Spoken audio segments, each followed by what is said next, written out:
Bueno, poderoso, poderosa, estamos aquí en el Zohar nuevamente, estamos con la porción Noach. Vamos a ver esta sección que es Y Hashem olió el dulce aroma. Ya vamos a ver qué es eso de ese dulce aroma, porque esta sección nos habla de la complejidad de cómo es que el aroma despierta y excita las luces de arriba. Dice que todo el proceso metafísico que ocurre detrás para esa excitación o ese despertar es comparable a lo que le pasa a un computador que tiene que hacer una tarea, pero para hacer esa tarea o para ejecutar las tareas que tiene que hacer, en un segundo tiene que hacer un millón o billón de decisiones a la vez. Entonces, metafísicamente pasa lo mismo en los conductos que hay desde nuestro mundo hasta los mundos superiores. Y también nos dice que examinar las letras arameas que hay en esta sección nos conecta a esas fuerzas superiores, a esas grandes luces. Pero bueno, comencemos. Eh, Vamos a empezar en el versículo 233, el cual inicia diciendo, tal como el título, y Hashem olió el dulce aroma, como lo dice en Génesis 8:21. Y también está escrito, una ofrenda hecha por fuego de dulce aroma, como dice en Baikra o en Levítico 1:13. He escuchado que el término una ofrenda hecha por fuego se refiere a una ofrenda en la cual el humo y el fuego son conjuntados desde que no hay humo sin fuego. Esto es similar al verso de ahora el monte Sinaí estaba todo lleno de humo porque Hashem descendió sobre él en fuego. Entonces, o bueno, esta última parte de que Hashem descendió en fuego está en Shemot o en Éxodo 19:18. Entonces aquí, ¿qué nos está hablando? Nos dice que no hay humo si no existe fuego. Es decir, que el humo es consecuencia del fuego. Ahora, lo voy a explicar en el siguiente versículo, pero esto es como un preámbulo. El fuego, a qué se refiere? El fuego se refiere a esos mundos superiores y el humo se refiere a las causas que genera el fuego. Porque el humo no puede existir si el fuego no está consumiendo algo. Hasta ahí vamos a dejar para que se entienda. Entonces, fuego, mundos superiores. De hecho, cuando hay una Ilulá, que es la conmemoración de la muerte de un justo, normalmente lo que hace es encender velas, porque el fuego que hay en la vela tiene afinidad con el alma del justo. El único que tiene afinidad con esa alma y ahí es el justo puede reposar sobre ese fuego y puede acompañarlos a lo largo de ese día. Entonces, ahí les dejo una entrada del alma con respecto a los mundos superiores, al alma y demás. En el siguiente versículo 234 dice, ven y observa. El fuego viene desde el interior y es tenue. Este debe adherirse a algo en el exterior que no sea tan tenue. Cuando el fuego y la materia se aferran el uno al otro, el humo se eleva. ¿Por qué? Porque el fuego afecta a lo que sea a lo que reaccione. Un ejemplo es la nariz, la cual reacciona al humo que es emitido del fuego. Bueno, aquí ya nos deja más claro lo que estábamos hablando anteriormente, porque nos dice que el fuego viene del interior y es tenue. Es decir, ese fuego es una luz, pero viene de un mundo interior. Si lo vemos en nosotros mismos, es de nuestro mundo interior. Nuestra luz es interior. Y ya lo dijimos, el mundo superior también es el alma, la luz. Pero para que exista, tiene que aferrarse a algo que no sea tan tenue, o sea, algo que no sea tan luz, sino que esté fragmentado. O sea, la luz es todo. Y en este plano físico de la fragmentación, para que la luz pueda existir, tiene que utilizar un vehículo, que es algo material, algo del mundo físico para poder existir acá. Y lo físico, a su vez, tiene que depender de esa luz para que lo sustente y pueda existir acá. Entonces, el mejor ejemplo de esto es nuestra alma sería el fuego y nosotros, nuestro cuerpo sería el recipiente de esa alma, que es lo único que le permite al alma generar efectos acá, moverse acá y generar efectos. Entonces, cuando el alma está dentro del cuerpo, es decir, cuando el fuego está adherido a esa superficie que está consumiendo, el humo que genera es el efecto de los movimientos. O sea, es decir, el humo es el efecto, ¿sí? Cuando nuestra alma entra en nuestro cuerpo es como si se encendiera una vela, por decirlo así, y esa vela se va consumiendo cada vez que nosotros hacemos algo. Entonces, ese consumo, ese movimiento de nuestro cuerpo en este plano, por medio de la energía vital que le provee el alma al cuerpo, eso genera unos resultados, unas consecuencias, unas influencias en el mundo. Ese es el humo. Y dice que a lo que tiene que adherirse tiene que ser algo que no sea tan tenue, o sea, algo que esté fragmentado, como ya lo dijimos. Cuando el fuego y la materia, cuando el alma y el cuerpo se aferran en uno al otro, el humo emerge. ¿Por qué? Porque el humo, como dijimos, es la consecuencia de los movimientos que hace nuestro cuerpo cuando es sustentado o cuando recibe la energía vital del alma para poderse mover y ejecutar lo que desea hacer dentro del plano físico. ¿Por qué? Porque el fuego afecta a lo que sea a lo que reacciona, al fuego.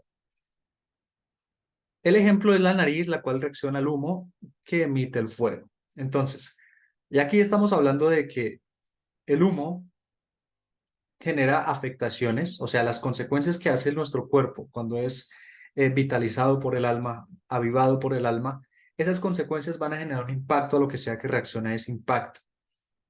Entonces, aquí nos habla de la nariz y la nariz está en nuestro rostro. Entonces, bueno, si bien el humo sí puede afectar a nuestros ojos, nos puede hacer llorosos, en sí no tiene una afectación directa o nuestra boca, que uno dice la expresión, uy, tragué humo, cuando de pronto uno estuvo mucho tiempo expuesto al humo y como que le da tos, pero en el fondo la boca cumple funciones más digestivas que respiratorias, aunque esté conectada con el aparato respiratorio. No es correcto respirar por la boca, pero bueno, en sí el que se afecta más es la nariz, porque está conectada directamente con la parte respiratoria. ¿Qué representa la nariz? Si nuestro rostro también es un árbol de la vida, representa Seiranpin, o sea, representa las emociones, lo cual dice que está conectada al Ruach.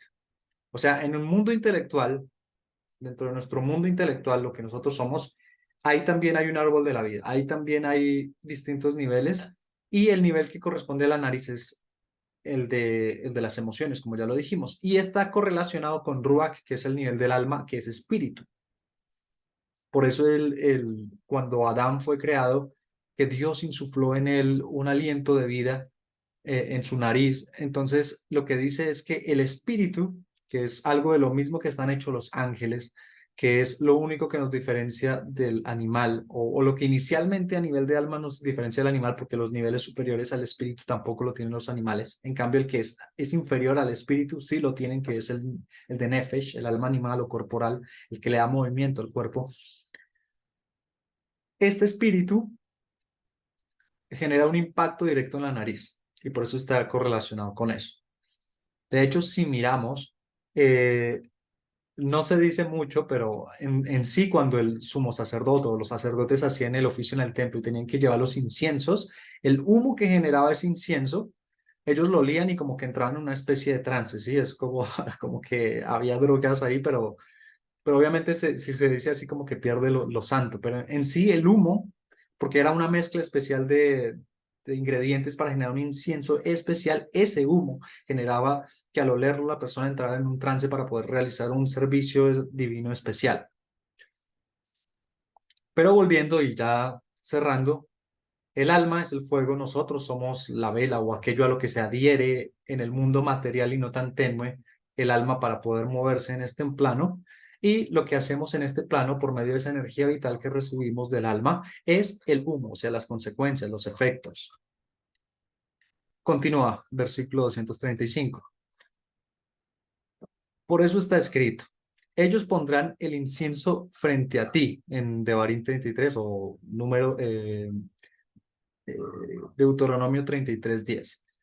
Y aquí nos hace como un comentario de que frente a ti se refiere a tu nariz, significando que los juicios, los cuales son el fuego y el humo emitido de ese fuego eh, en la nariz, son apaciguados por el incienso. Ya estábamos hablando del incienso. Continúa diciendo, esto envía fuego desde la nariz de regreso a su lugar, porque el olor del incienso porque al olor del incienso la nariz se contrae y alcanza sus niveles más internos hasta que están unificados.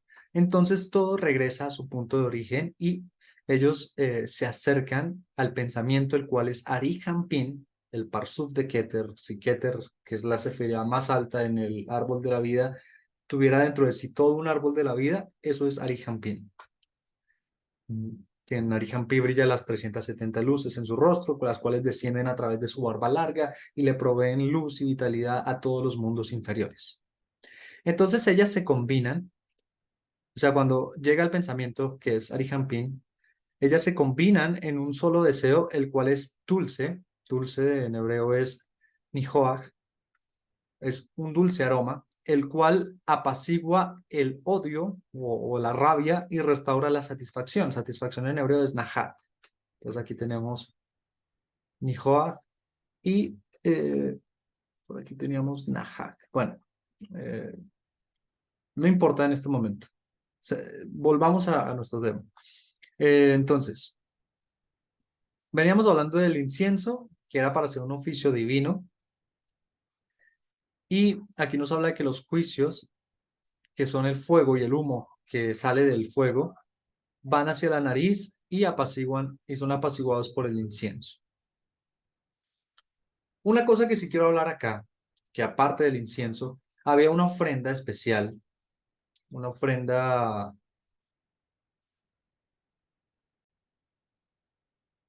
Olá. Esta ofrenda Olá es la del holocausto, que es cuando se cogía el animalito y se lo consumía completamente. Entonces, el consumo de todo el animalito en fuego elevaba un aroma y ese aroma era agradable para Hashem, para el Creador. Si bien nosotros hoy en día no hacemos sacrificios, lo más parecido que podemos hacer entendiendo qué representa cada cosa es que si hablamos de sacrificar a un animal, el animalito representa una emoción de nosotros y es una emoción animal, es una emoción que se guía por egoísmo y demás. Si nosotros detectamos en nosotros una emoción de este tipo y nosotros queremos deshacernos de ellas desde un grado de humildad, desde un punto de traer honor a nuestra vida, es decir, hacernos más humildes, entender nuestra situación. Un ejemplo, cuando la persona está discutiendo con otra y se da cuenta que no tiene razón, o sea, se llega a la conclusión de que, oiga, yo soy el problema en realidad, yo no tengo razón y estoy discutiendo simplemente por orgullo y me quiero deshacer de este orgullo. Ese orgullo es el animalito. Si yo, después de un proceso intelectual, emocional, me logro deshacer de ese orgullo que se consuma completamente, si se consume completamente y se hace correctamente, tanto intelectual como emocionalmente, es decir, yo ni en mi mente ni en mis emociones guardo más ese orgullo y me deshice realmente de eso, es como si el animalito se hubiera quemado completamente y eso genera un aroma agradable para el creador, a la nariz del creador. Mm, Entonces todo eso sería un servicio divino. Entonces aquí dice que a causa del olor del incienso, la nariz se contrae y alcanza sus niveles más profundos, hasta que todas se unen. La cara representa todos los mundos en sí, y cuando uno huele algo muy profundamente, como que uno dice, uy, se me metió en el cerebro, ¿sí? Uy, me llegó hasta lo más profundo ese olor. En este caso, lo que habla es de una unión de los mundos, porque si yo, siguiendo con el ejemplo de deshacerme de ese orgullo, me desargo de ese orgullo, entro a un nuevo nivel de humildad que en el fondo ese nivel lo que hace es elevarme aún más. Aunque parezca contradictorio, yo me bajé de mi ego, pero para llegar a un nivel espiritual más alto. Entonces, básicamente, lo que hago es unificarme aún más en los mundos superiores y, y se unen. O sea, bueno, aquí continúa diciendo que todo regresa a su punto de origen, de donde todo está cercano al pensamiento, el cual es Ari Campin. Recordemos que todo surge de un pensamiento original, de una idea original, y se combina con un solo deseo, porque esa idea original generó, o su primer creación fue algo que pudiera desear. Entonces la luz creó una vasija y la vasija era completo deseo. La luz tenía infinito para dar, la vasija tenía infinito deseo de recibir.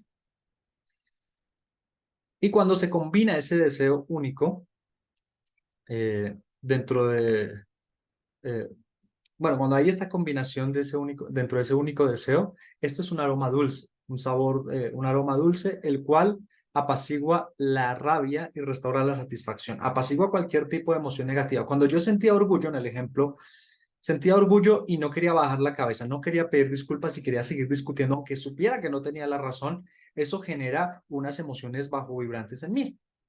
Y eso me separa todavía más del creador, me separa todavía más de los mundos superiores. Cuando yo desde un lugar de humildad bajo la cabeza, acepto cuál es mi culpa, asumo la responsabilidad, ese trabajo espiritual se vuelve de un aroma agradable, como ya lo dijimos, y lo que nos hace es acercarnos cada vez más al creador, porque nos eleva, bueno, nos estira, no nos eleva, nos estira. Entonces, la idea de esto es que nosotros, por medio de esa alma que está alimentando este cuerpo, hagamos continuamente un trabajo de espiritual, es decir, pongamos nuestro cuerpo, que nosotros estamos dándole vitalidad porque nosotros somos el alma, a ese cuerpo, a ese animalito para ponerlo al servicio de nuestro trabajo espiritual, que ya hemos hablado mucho sobre eso, que es refinación emocional, porque el espíritu está relacionado con las emociones. Entonces, la única forma de trabajar la espiritualidad, espiritualidad, es a través del refinamiento de las emociones. Y eso se hace a través de precipitar intelectos, por eso se unifican los mundos. Los intelectos superiores llegan, le enseñan a la emoción cómo pulirse, cómo refinarse, y la emoción refinada lo que hace es decirle a nuestra acción física, a nuestro cuerpo físico, cómo actuar. Entonces hay una unión, una concordancia. Esta es la unión de que todos los niveles alcanzan los niveles más profundos y se unen. Cuando la persona desde ese lugar de humildad se deshace de ese animalito del ego, lo quema y lo consume completamente, libera una energía para sí. O sea, genera una luz retornante, un humo que llega hasta la nariz del creador, por decirlo así, y es agradable aroma para él. Pero a su vez ese animalito que tenía dentro y que acaba de consumir, lo estaba cargando y le estaba quitando energía para poder cargarlo. Entonces ahora se libera también esa energía y queda espacio. Entonces, como esto es un ciclo continuo, el creador va a enviar ahora una luz renovada porque la persona alcanzó un nuevo nivel de madurez emocional y ese nuevo nivel de madurez emocional le permite acceder a un nuevo poder y así sucesivamente. Entonces, básicamente, la idea de que el alma entre a un cuerpo, de que el fuego entre, se adhiera a algo del mundo material, es para que la persona pueda pulir ese cuerpo que está lleno de mucho ego, de mucha separación, fragmentación. El ego es lo que hace que nosotros no estemos pegados al creador. Nos quita la adherencia total. Nosotros lo que hacemos es pulir ese animalito para que esté al servicio del creador. ¿Y cuál es el servicio del creador? Es básicamente conocernos a nosotros mismos, amarnos a nosotros mismos, porque la vasija se separó de la luz porque quería dar, pero lo hizo desde el egoísmo. Hey, me niego a recibir porque quiero dar. Entonces se fragmentó. Y lo que hizo el creador es, no, no, tenemos que unirnos nuevamente, pero tenemos que hacerlo desde la afinidad de forma. ¿Tú quieres dar? Ok, te voy a crear una realidad en la cual tú vas a aprender a dar, que es lo que hacemos aquí en esta realidad, aprender a dar, y después nos vamos a unir, pero tú siendo semejante a mí, o sea, tú buscando tu semejanza. Yo te hice a mi imagen, no te di mi semejanza. Ahora te creo un mundo, una ilusión de mundo, que es este mundo en el que vivimos, para que tú aprendas a dar, a ser como yo, un dador, y desde la afinidad de forma, desde que somos casi iguales, nos podamos unir de nuevo. Esa es como toda la explicación básica. Y cada vez que nosotros nos acercamos cada vez más a esa unión, por medio de la eliminación de ese ego que nos separó, eso genera un aroma dulce, el cual apacigua la ira, apacigua cualquier emoción negativa, porque las emociones negativas nos separan y nos genera satisfacción, porque eso es lo único que tiene la luz para darnos, satisfacción. Continúa en el versículo 236. Cuando el humo es reunido, entra y se pliega o se pega a sí mismo al fuego o dentro del fuego. Y el fuego eh, intensifica el humo. Juntos, ellos entran a los más profundos niveles hasta que la ira es apaciguada.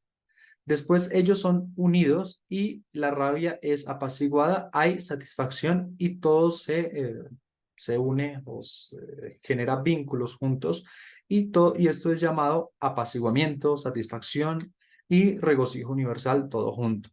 Ellos son la radiancia de las velas de la izquierda y el brillo de la cara de la derecha. Por lo tanto, está escrito, y Hashem olió el dulce aroma como uno que huele y condensa, concentra todo en sí mismo. Bueno, esto es un poco lo mismo de lo que veníamos explicando.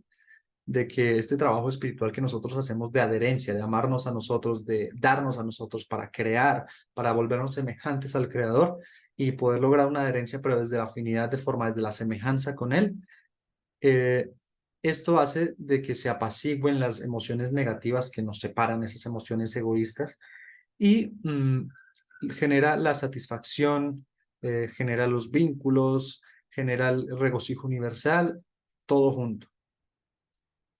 Ya nos habla de la radiancia de las velas de la izquierda y el brillo de las caras de la derecha. En general, términos muy generales. La derecha tiene que ver con todo lo que tiene que ver para dar, proveer. Y la izquierda con todo lo de desear, recibir. Entonces aquí nos habla de las velas de la izquierda, es decir, lo que recibe el recipiente, y, y las caras que brillan en la derecha, el brillo de las caras, estamos hablando de luz y de recipiente.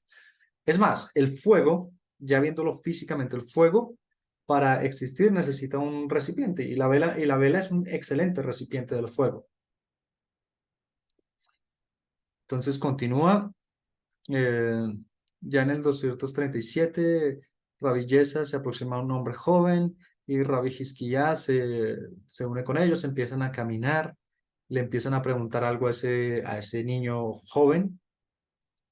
Estas explicaciones no las damos porque aquí el niño joven se refiere como a Seirampín, pero en un estado que no ha sido madurado todavía, que va en ese camino a madurar. Ellos cogen un camino para caminar con el niño. Ese camino es el árbol de la vida y los 32 caminos de sabiduría. Aquí ellos le piden al niño que les diga algo que su padre, que el mundo de emanación, que la sabiduría le haya dicho al niño. Él les explica algo sobre el beso, sobre el vino, de por qué se daba una ofrenda de vino, pero vamos a saltear todo eso y vamos a ir al 240, al 241 después de que habla de que el amor, cuando no es un vino, que el vino, cuando no es un vino para emborracharse, sino de verdad para generar alegría en los ojos y unión, induce al amor y a la pasión. Entonces, en el 241 después de todo ese contexto, lo que dice, y todo, así como ocurre abajo, eh, excita o despierta amor arriba, que es el amor que hablábamos del vino y demás. Por esto por eso hay dos velas, y cuando la luz de una en lo alto se extingue, por, al subir el humo de la de abajo, la vela de arriba se prende nuevamente, o se prende. Rabbi Hizquiyá entonces dijo que es claramente verdad que el mundo superior, el cual es Binah, depende del mundo inferior, el cual es el principio de lo femenino. Por eso el principio de lo femenino reaviva la Binah extinguida. El mundo de abajo, el principio de lo femenino, depende del mundo superior, Binah, o el mundo superior que es Binah, porque la luz del principio de lo femenino causa brillo, causado por brillar en Binah, es merecido o es meritorio o es digno por el principio de lo femenino también. El hecho, desde que, el hecho o este hecho, desde que en la destrucción del templo no hay más bendiciones de arriba en Binah o abajo en el principio de lo femenino, muestra que las dos dependen una de la otra. Bueno, ¿qué nos quiere decir todo esto? Aquí nos dice que hay una dependencia de arriba y de abajo, que hay dos velas, una en el mundo superior y una en el mundo inferior. Y que cuando la vela de arriba se extingue, el humo que genera la vela de abajo puede volver a encender la vela de arriba. Dijimos que la vela seríamos nosotros, nuestro cuerpo, y el fuego de esa vela cuando se enciende es nuestra alma avivando este cuerpo. Y que las cosas que nosotros hacemos en nuestro trabajo espiritual genera un humo que se eleva y ese humo que se eleva, esas consecuencias, efectos y demás, hacen que se vuelva a encender la vela de arriba. Eh, mm, entonces, por eso aquí el Rabbi Hizquiyá dice que Binah, el mundo de arriba, o la vela de arriba, depende del mundo de abajo, que es Malhut, o sea, nosotros. En el nombre, en el tetragramatón, que hay dos letras Hei, aquí estamos hablando de las dos letras Hei, la de Binah y la de Malhut. Nosotros seríamos Malhut, ese mundo de abajo, Binah, la madre, creo que en el cristianismo es el Espíritu Santo, representaría la vela de arriba. También representaría la Shejina. Ambas representan la Shejina. Bueno, Binah depende del mundo de abajo, el cual es el principio de lo femenino, porque nosotros, respecto al creador, por mucha barba que yo pueda tener o lo que sea, yo respecto al creador soy femenino. ¿Por qué? Porque el principio de lo femenino es recibir y el creador, o digo, y el principio de lo masculino es dar, y el creador lo único que tiene es para dar, entonces lo que sea que hay frente al creador es femenino para él. No importa en qué nivel esté o cuál masculino se vea. Por eso el principio de lo femenino reaviva a la vina extinguida. Ahí es como dicen que un despertar de abajo produce un despertar de arriba. Una copulación de aquí abajo entre la emoción, entre Seirampin y la acción, Malhut. O sea, que una acción esté hecha congruentemente con una emoción. Obviamente eso sea para hacer ese servicio divino del que ya dijimos, va a generar en los mundos de arriba una copulación para que este fuego que dicen que se apagó se reavive.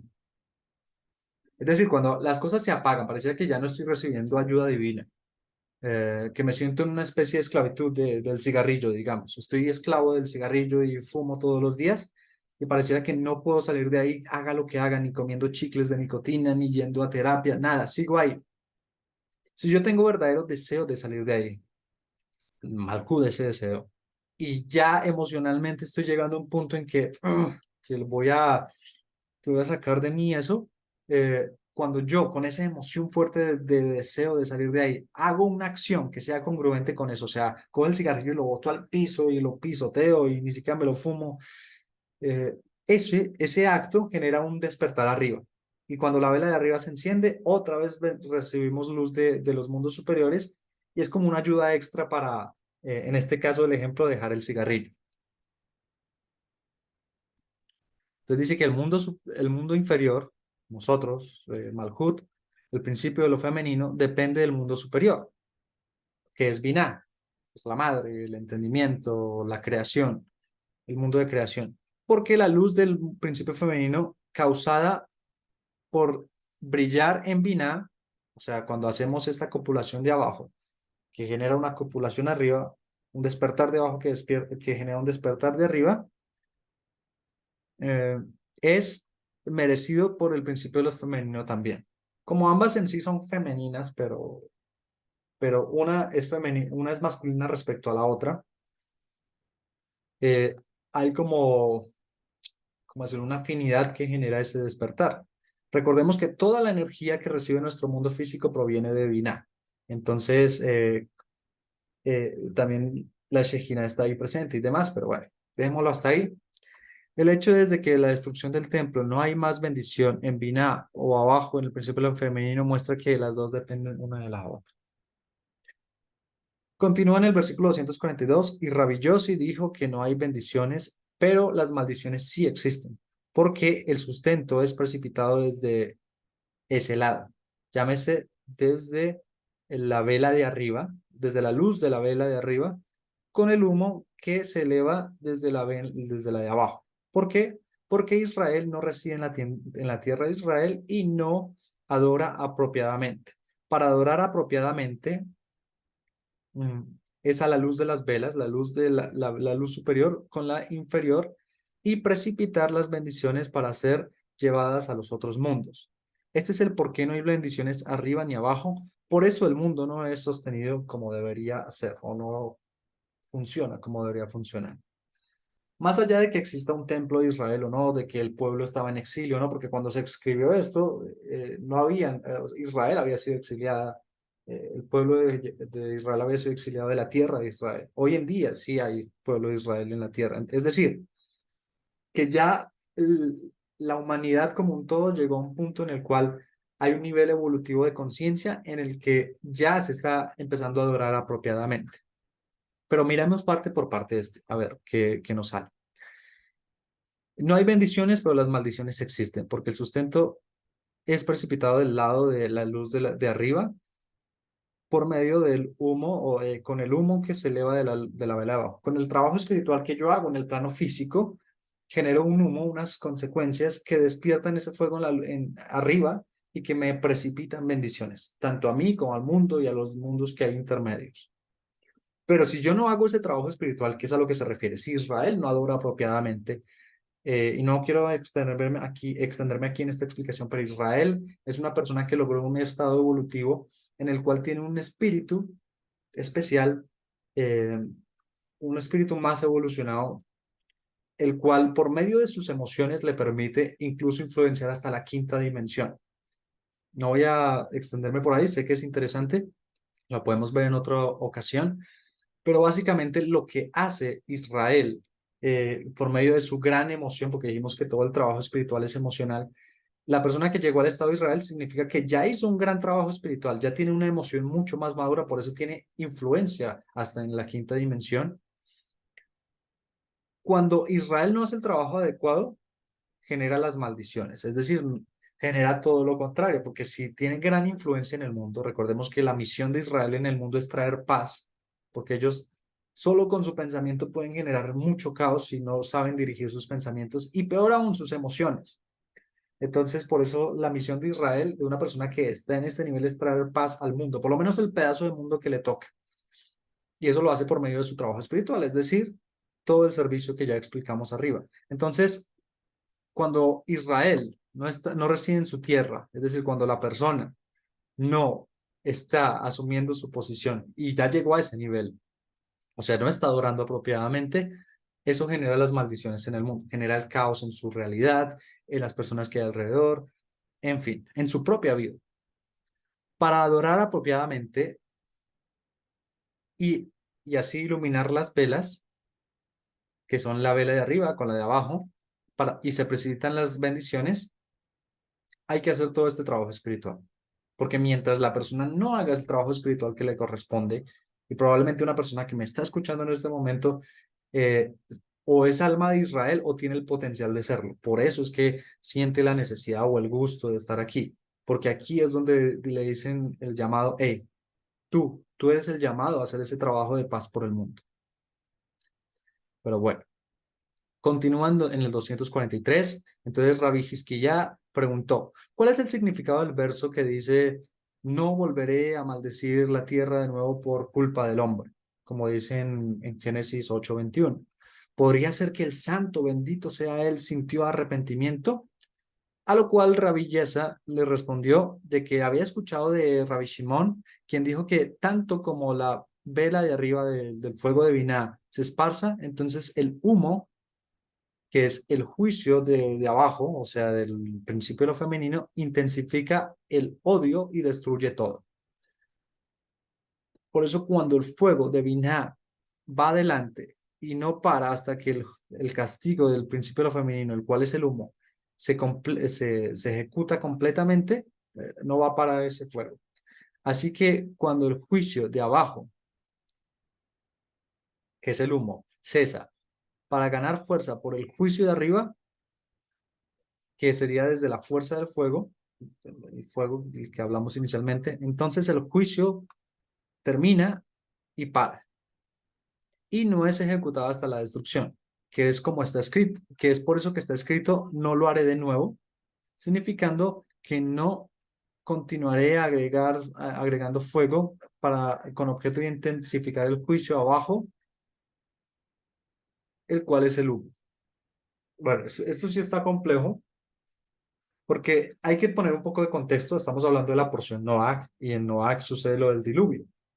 El diluvio es cuando prácticamente están extinguidas las dos velas, por decirlo así. O sea, el mundo del principio de lo femenino, que es el mundo que es deseo de recibir, no está siendo satisfecho.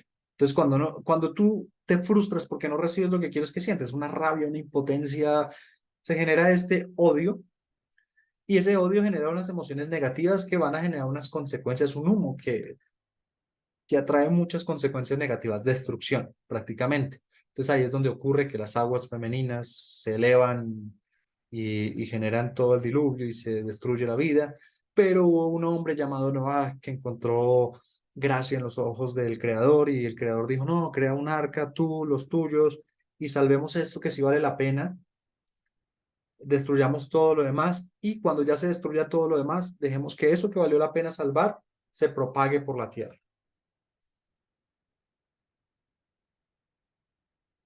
Eh, y que tampoco, y bueno, si ya uno va a la Torá, en ese versículo del capítulo 8 de Génesis al versículo 22 dice, o 21, que Hashem sintió el aroma agradable de ese sacrificio que hizo Noach cuando se bajó, que es básicamente por eso el título de esto. Y y dijo que no iba a maldecir más la tierra por causa del hombre, porque la inclinación del corazón del hombre es mala desde su juventud, ni tampoco volverá a castigar a todo ser viviente como lo hizo con ese. Entonces, si para concretizar, para dejar todo más entendible, aquí lo que nos dice es, ya destruía el mundo porque había un sistema en el cual, sea como sea, el fuego de abajo iba a generar un fuego arriba. ¿Sí? Es decir, las consecuencias positivas o negativas que haga un hombre va a generar un fuego arriba. Y ese fuego de arriba eh, va a traer una luz hacia abajo y dependiendo del humo que sea que suba, eso va a traer destrucción o bendición. Y como en ese momento del diluvio, pues la gente estaba generando mucho humo de juicio, de destrucción, pues cuando se avivó el fuego, eh, cayó ese fuego, por decirlo así, a la tierra y hubo destrucción, porque se dice que el diluvio no era agua normalita, era agua caliente que caía del cielo, agua en fuego, que hace mucho referencia a este fuego de arriba, de la vela de arriba. Y bueno, hay explicaciones de que era porque había mucho derramen de semen, el semen es un líquido caliente, entonces era como la compensación, entonces fueron matados por un líquido caliente, pero no nos vayamos por ahí, centrémonos en lo que más podamos usar nosotros. Entonces, veníamos diciendo que antes el sistema era así, tal como fuera tu humo, arriba se iba a prender la luz y esa luz iba a intensificar las consecuencias que pasaran aquí abajo. Si tu trabajo espiritual merecía bendiciones, arriba se iban a intensificar las bendiciones. Pero si tu trabajo espiritual, o bueno, tu falta de trabajo espiritual generaba maldiciones o generaba destrucción, un juicio de destrucción, pues arriba se iba a intensificar la luz y te iba a joder, o sea, te iba a destruir.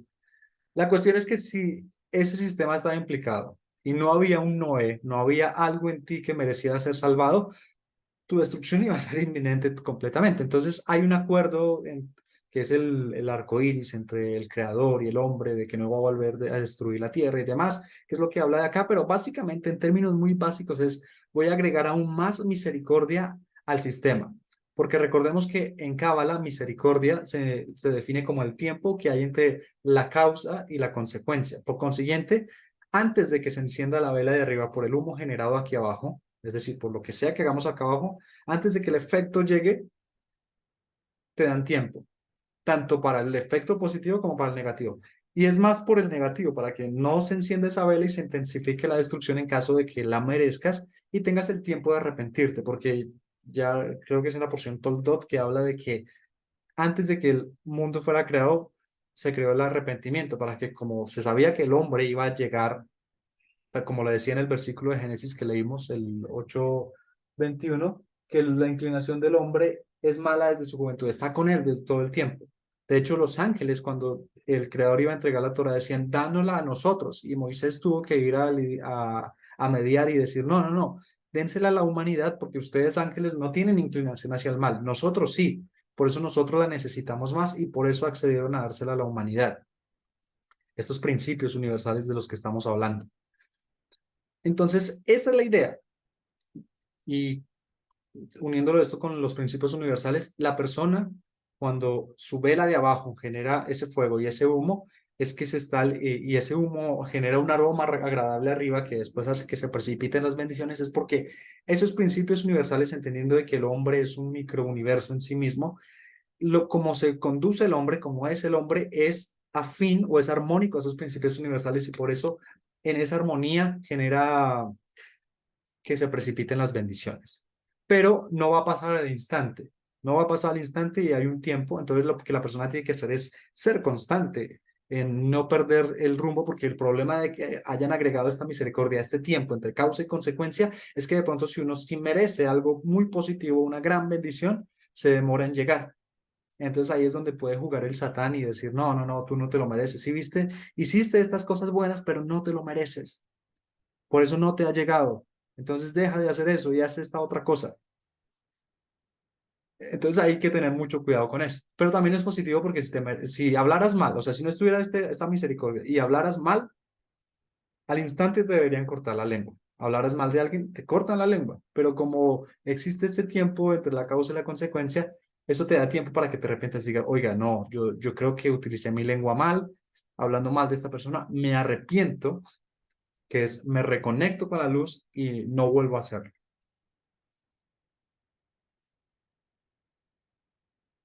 Bueno, y ya creo que ya con este versículo cerramos 244. Entonces el niño joven, que hablamos anteriormente, escuchó las palabras.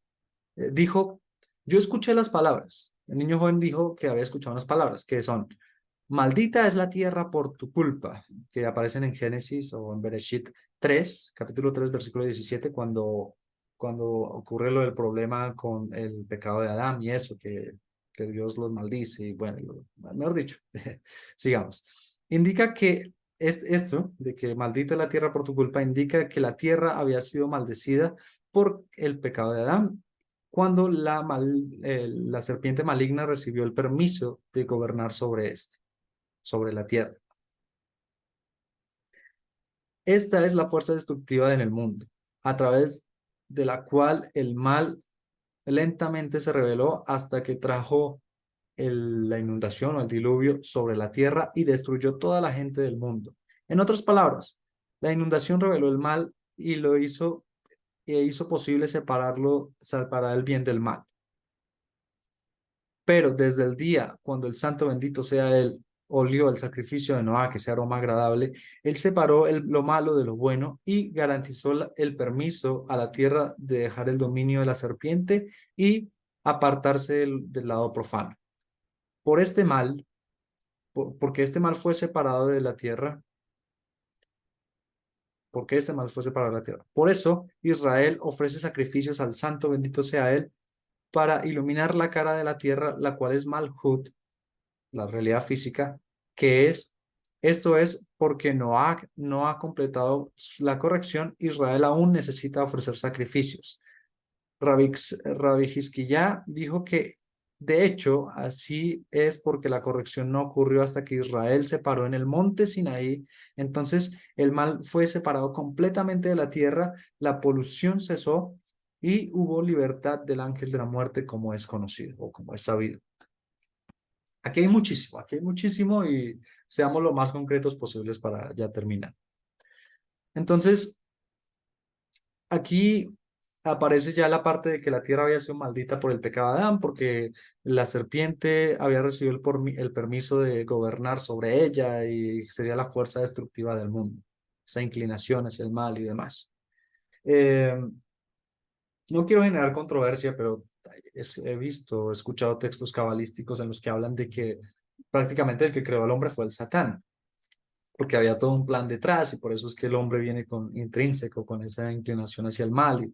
En fin, el hecho es que este mundo, como lo dice el principio de la Torá, está entremezclado con el caos. Y muchas veces lo que pasa es que una persona absorbe ese caos y empieza a pecar y a transgredir, pero es para que ese caos se revele y la persona a través de la corrección, a través del arrepentimiento, a través de la reconexión con la luz, pueda transmigrar esas chispas de luz ocultas en el caos. Porque, por ejemplo, cuando una persona, mm, no sé, cogamos el ejemplo de robar, y se genera todo un mecanismo y todo un sistema para robar, una estafa bien elaborada. En el fondo, aunque sea una transgresión porque le está quitando al otro, y no debería hacerlo porque la luz es infinita y hay para todos, ¿qué haces quitándole a alguien algo? Tú tienes infinitos recursos. Pero esa persona lo que está viendo ahí es que hay un gran deseo de generar riqueza, solo que no lo está sabiendo enfocar.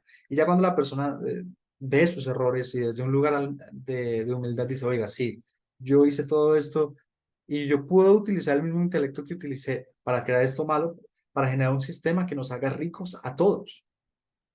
Ahí es cuando coge ese caos, la luz oculta que había en ese caos, que era generar sistemas de enriquecimiento, y deja de usarlos para un propósito egoísta, o sea, quitarle a los demás para tenerlo solamente para mí y para poder darle a todos los demás. Entonces, esa es una corrección que ocurre. Y por eso es que se le da permiso al Satán y a las fuerzas del mal para que estén ahí, para que nosotros las absorbamos y las podamos corregir por medio de nuestros actos. La cuestión es que en la época de Noé había tanta negatividad que era tanta que ya se había vuelto un mundo del caos y lo iban a destruir. Entonces el mal lo que hizo fue rebelarse y al destruirse con el diluvio se separó el mal del bien. Más o menos va la historia así. O sea, la persona cuando absorbió tanto caos que esa vaina le generó un problema en su vida, el tipo de la estafa terminó preso. Y allá estando preso, ese es un gran caos. Pero allá estando preso, pensando y dándose cuenta de las cosas, dice, no, yo utilicé mal este gran poder de creación de sistemas de riqueza. Cuando salga de la cárcel voy a utilizarlo para generarle riqueza a los demás. Pero es verdadero, no es un tipo que está hablando de dientes para afuera, es lo que realmente está pasando. Entonces ya ocurrió su diluvio, se murió esa parte del que era mala y que necesitaba morir, ese egoísmo, y ahora quedó lo que sí merecía la pena salvar, que era esa gran capacidad de generar sistemas de enriquecimiento. Ahora para utilizarlos en propósito de los demás. Por eso cuando Noé baja del arca, le dice Noé, el creador le dice a Noé y a los suyos y a los animales que estaban dentro del arca, propáguense en la tierra. O sea, lo que valía la pena salvar, ya que se eliminó de la tierra, o sea, del cuerpo, toda esa cosa que no merecía la pena salvar. Ahora ustedes que sí merecen la pena, propáguense por el cuerpo, multiplíquense, porque si ustedes toman dominio del cuerpo, dominio de la tierra, vamos a tener un mundo mejor, vas a tener una vida mejor. Mm, Bueno, ahí continúa. Bueno, ¿qué más hay por acá para cerrar? Entonces, Rabbi Hizquiyá dijo que, de hecho, por eso la corrección no ocurrió hasta que Israel se paró en el monte. O sea, aunque decían de que con el diluvio ya se separó, igual seguía viendo algo malo. Es decir, la persona aprendió, estuvo en la cárcel y se dio cuenta, pero de todas maneras sale y todavía como que siente tentaciones de estafar. Pero la corrección ocurre cuando Israel se para en el monte Sinai, que es cuando el mal se separa completamente de la tierra y la polución cesa y hay libertad del ángel de la muerte como desconocido. ¿Qué pasó en el monte Sinai? El pueblo de Israel, que venía de una esclavitud, venía de mucha negatividad, casi se destruye el mundo otra vez, como en el diluvio. Ellos lograron salir de esa esclavitud y en el monte Sinaí recibieron la Torá o recibieron la energía de la Torá, escucharon al Creador y eso los hizo inmortales. Por eso cesó la polución y se separaron completamente del ángel de la muerte. O sea, ya no podían morir. ¿Y qué es la Torá? Los principios universales. Es decir, la persona ya entendió su lección, ya sabe que tiene un gran poder de generar sistemas de enriquecimiento. Ahora, si se aplica a los principios universales, si estudia Torá y se vuelve armónico con esos principios, verdaderamente puede separarse de esa inclinación hacia el mal. O sea, si la persona aún cuando está arrepentida, que pasa muchas veces con los criminales, están arrepentidos y de verdad no lo quieren hacer, pero hay un impulso dentro de ellos que después de que salen de la cárcel vuelven a reincidir, aunque de verdad ellos en el fondo no quieran hacerlo, pero es que dicen, no, es que no conozco otra manera de hacerlo. Cuando ellos entienden cómo funcionan los principios universales y los aplican en su vida, estudian Torah y la aplican en su vida, o cualquier forma de espiritualidad que les enseñe esos principios y lo aplican en su vida, por fin se sacan dentro de sí ese agarre que tenía el ángel de la muerte, ese egoísmo que estaba aferrado a ellos y que los hacía reincidir. Y por fin pueden aplicar eso.